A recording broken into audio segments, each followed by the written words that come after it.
Baik, selamat siang Ibu Guru dan teman-teman yang sedang menonton video ini. Jadi hari ini saya akan menjelaskan tentang kekerasan versus budaya kasih.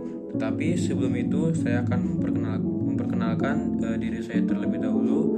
Nama saya Timothy Siregar dari kelas 11 IPA 1. Jadi yang pertama ada kekerasan sosial, yaitu contoh konkretnya yang bisa kita lihat di kehidupan sehari-hari, yaitu adalah jika ada seseorang yang membuli temannya, baik dengan membuli dengan fisik ataupun membuli dengan kata-kata.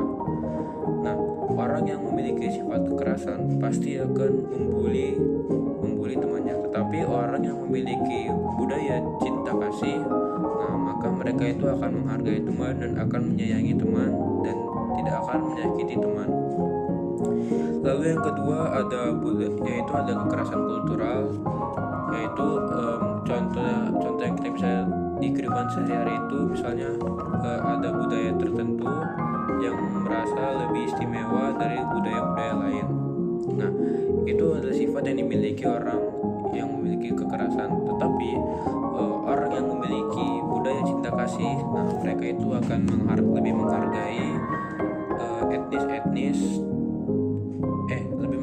lebih menghargai budaya-budaya atau kultural yang ada di kehidupannya.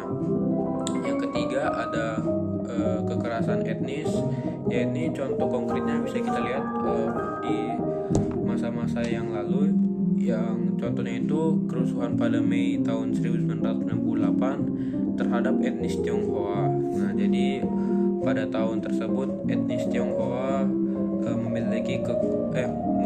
mendapat kekerasan etnis.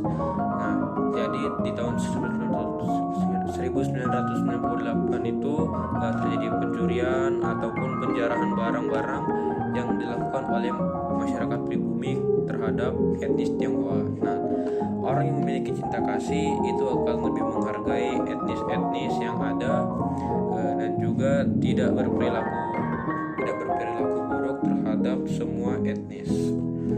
Nah, selanjutnya yang keempat yaitu ada kekerasan dalam agama. Nah, ini contoh konkretnya juga kita bisa lihat di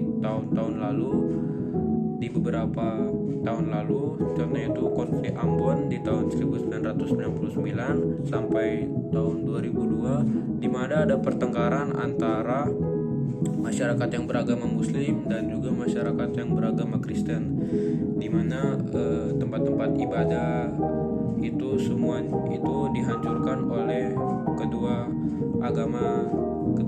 agama ini, ya pokoknya terjadi kerusuhan lah di sana. Nah, tetapi orang yang memiliki budaya kasih, orang itu akan lebih menghargai agama temannya dan juga tidak akan melakukan kekerasan terhadap agama-agama. Dan pokoknya orang yang memiliki cinta kasih itu pasti menghargai agama-agama lain. Yang tentu itu ada kekerasan gender. Nah, kekerasan gender ini itu contohnya diskriminasi dan pengabaian hak-hak perempuan. Misalnya ada stigma yang mengatakan bahwa gender laki-laki itu lebih superior daripada perempuan. Habis itu laki-laki itu harus mengerjakan pekerjaan yang di luar rumah, sementara perempuan itu hanya bisa di rumah saja. Nah, tetapi kalau orang yang memiliki cinta kasih, orang ini akan lebih terbuka dan tidak akan mendiskriminasi gender-gender yang lain.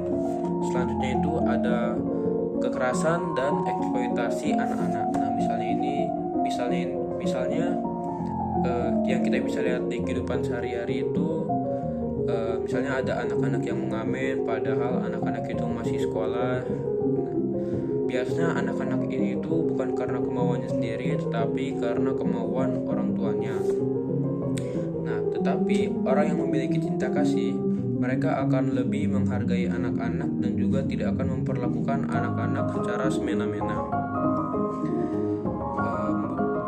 Lalu untuk kesimpulannya, budaya kasih itu harus kita tunjukkan kepada orang lain, dan kita tidak boleh melakukan kekerasan kepada semua orang. Nah, Baiklah, terima kasih. Itu sajalah yang bisa saya sampaikan. Sekian dan terima kasih.